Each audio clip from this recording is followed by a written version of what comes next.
Hi hello నమస్తే welcome to Anantha TV. నేను miss via Varma. Akkineni వారి ఇంట త్వరలోనే పెళ్లి సందడి మొదలు కానుంది. నాగార్జున పెద్ద కొడుకు హీరో నాగ చైతన్య వివాహం హీరోయిన్ శోభితా దులిపల్లాతో జరగనుంది.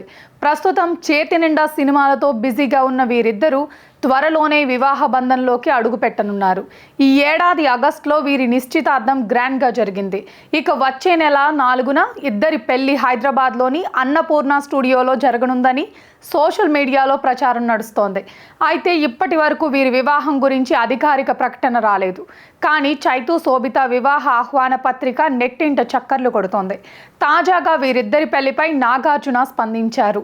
ఓ మీడియాకు ఇచ్చిన ఇంటర్వ్యూలో నాగార్జున మాట్లాడుతూ చైతు కోరినట్లుగానే తన పెళ్లిని చాలా సింపుల్గా చెయ్యాలనుకుంటున్నామని అన్నారు. ఈ ఏడాది మాకు ఎప్పటికీ గుర్తుంటుంది. మా నాన్నగారి శత జయంతి వేడుక నిర్వహించాము. ఇప్పుడు అన్నపూర్ణ స్టూడియోస్లోనే చైతు శోభిత వివాహం జరగటం చాలా సంతోషంగా ఉంది. ఈ స్టూడియో మా కుటుంబ వారసత్వంలో ఓ భాగం. మా నాన్నకు చాలా ఇష్టమైన ప్రదేశం. చైతన్య పెళ్లిని చాలా సింపుల్గా చెయ్యాలని కోరాడు. అందుకే మా కుటుంబ సభ్యులు, సన్నిహితులు, సినీ ప్రముఖులతో కలిసి 300 మందిని పిలవాలనుకున్నాము. స్టూడియోలోనే అందమైన సెట్లో వీరిద్దరి పెళ్లి జరగనుంది. అలాగే పెళ్లి పనులు కూడా వాళ్ళిద్దరే చూసుకుంటామని అన్నారు అంటూ చెప్పుకొచ్చారు నాగార్జున. డిసెంబర్ 4న హైదరాబాద్లోని అన్నపూర్ణ స్టూడియోలో వీరిద్దరి వివాహం జరగనుంది. ఈ వేడుకకు ఇరు కుటుంబ సభ్యులు, సినీ ప్రముఖులు హాజరు కానున్నారు.